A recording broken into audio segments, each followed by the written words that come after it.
What's up fellow hunters, Nox here, welcome to another exciting build video. Today we have 5 lance builds with fun, comfort and meta options. Let's get right into it.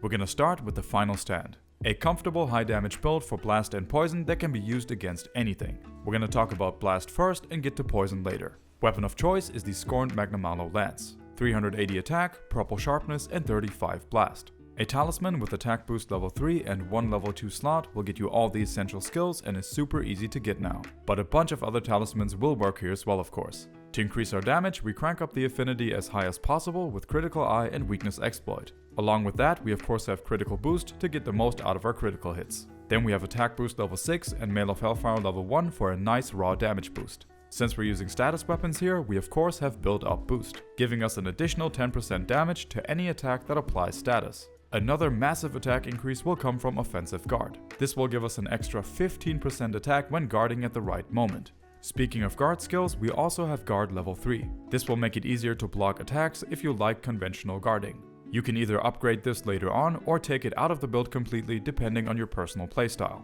This adds some nice customizability to the build. For sharpness management, we have Master's Touch, giving us an 80% chance to not lose any sharpness when landing a critical hit. Another reason why this build is so comfortable is that we have full stun resistance and flinch free, as well as 1 level of Intrepid Heart. We have all that without even augmenting the armor pieces. I will show some augment recommendations like this after each build. The ones you can see here are just the most efficient damage increases that we can pick. If you want additional guard skills, this is a great way to add them as well, but you can of course choose whatever you want. As mentioned at the start, this is also our build for poison. The weapon of choice is the Remobra Lance. When using poison, make sure to add 2 haze decorations into the weapon slots to get Camilleo's Blessing level 3. That will increase the time monsters stay poisoned, which in turn also increases the uptime of Foray and our overall damage output. The only thing that changes is that we lose 1 level of attack boost. That will hardly even be noticeable since we have other additional damage factors now. If you're looking for a comfortable build to jump into any quest and deal high damage, this is a perfect go-to.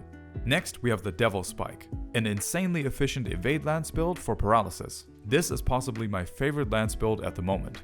Weapon of choice is the Volvidon Lance. 350 attack, white sharpness and 38 paralysis. Make sure you augment the weapon the exact same way to get the most out of it. We again have all the base damage essentials for a raw and status build, like Weakness Exploit, Critical Eye, Critical Boost, Attack Boost and Build Up Boost. But aside from that, we have some big changes here. Paralysis attack level 3 brings it from 38 up to 50. And since our main focus is paralyzing the monster, we also have status trigger. After evading an attack, all of our hits will apply status 100% of the time for a duration of 12 seconds. Along with that, we have 3 levels of evade window to make evading attacks easier. With this, we can activate status trigger super easy by sidestepping or hopping through attacks. The concept is simple but works incredibly well here. And from there, we can go straight into a leaping thrust if we choose to. 1 leaping thrust does 3 hits, meaning we can apply 150 paralysis with a single attack. And you can chain those back to back if you want to. Even monsters not weak to paralysis will get paralyzed instantly in most cases. While status trigger is active, we of course also get 100% uptime on build up boost, which is great for DPS. Aside from that, we also have the comfort skills like stun resistance, flinch free and Intrepid Heart intact. Just like the previous build, a plain attack boost talisman will get you all the essential skills here. The augment recommendations are actually the exact same as before. With additional slots after augmenting, Adrenaline Rush and Blade Scale Hone make amazing additions to the build. Unexpectedly, we have a second weapon option for this build, the Elegant Fragrance. And this one is an absolute sleeper hit as well, pun intended. It works incredibly well with this build, just like the Volvidon Lance. It also has great raw attack and slots, another super underrated weapon. All you have to do is change the para to sleep attack decorations. If you're playing with someone that has a greatsword, you are going to become an absolute nightmare for the monster.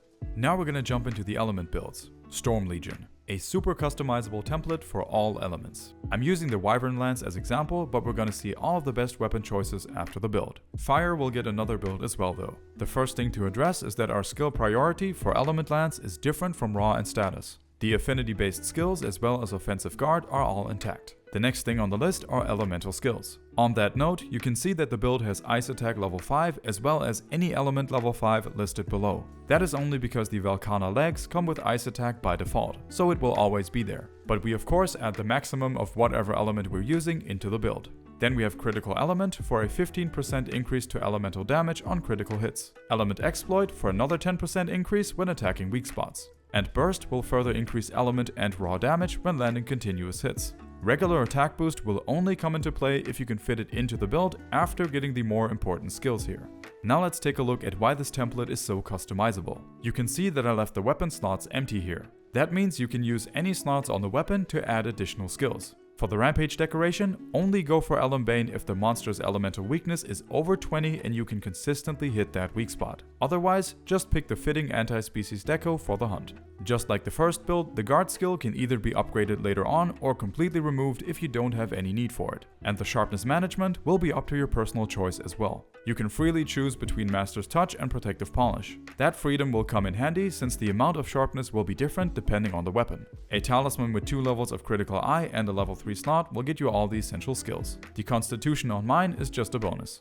These are the Augment recommendations. Aside from Mail of Hellfire, the most valuable thing here would be getting additional slots. Those can then be used for handicraft or anything else you want for the weapon you're using. Speaking of weapons, these are the best elemental picks. We have Ludroth and Mizu for water, Deora and Zamite for ice, Aknosom for fire, and Narwa for thunder. We're gonna see the Flaming Espinas lance in a moment as well, but for now, these are the best purely elemental picks. Always make sure to add 2 Iron Shell decorations for water and ice, and 2 Flame Scale for fire. That will give you an additional 10% to those specific elements. If you're wondering about the Velkhana lance, it's a different case entirely. This is actually a raw dominant weapon. If you want to use it, the best way would be picking the first build and changing the arms to Risen Valstrax. Then add Ice Attack level 5 and you're good to go. The best time to use it would be against monsters with an ice weakness below 20.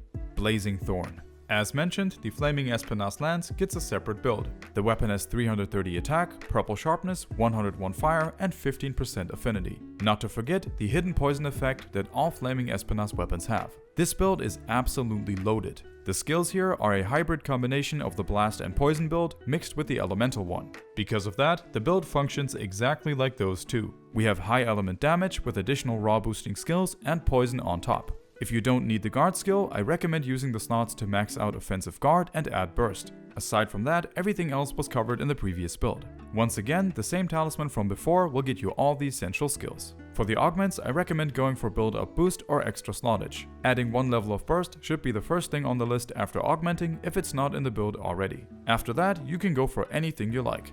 Dark Legion. This is the corrupted all-out damage version of the Storm Legion. Just like the other one, this is a template that can be used for all elements. I usually don't put dereliction builds in the big multi-build videos, but for Lance we're making an exception.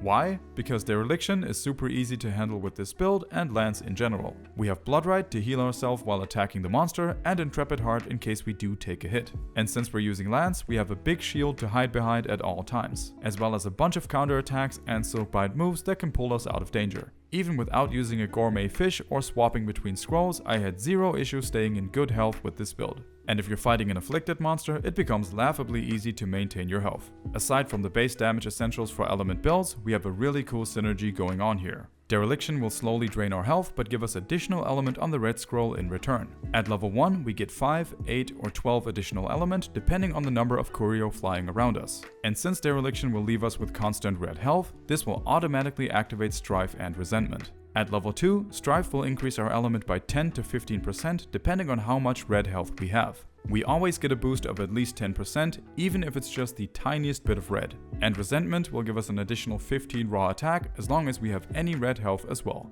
Overall, this will give us about a 20% higher elemental output than the non-dereliction version. A Talisman with Weakness Exploit level 2 and 1 level 2 slot will be all that you need. Your damage potential here is insanely high when you start adding augments. Burst should be the first thing added to this build. After that, Mail of Hellfire and slot upgrades offer the most value. I highly recommend giving this a shot, even if you're like me and prefer using builds that don't rely on dereliction. But you can of course still just use the Storm Legion instead. Make sure to check out the other builds for all kinds of weapons on the channel so you don't miss anything you might enjoy. Thanks for watching, take it easy, and I'll see you in the next one.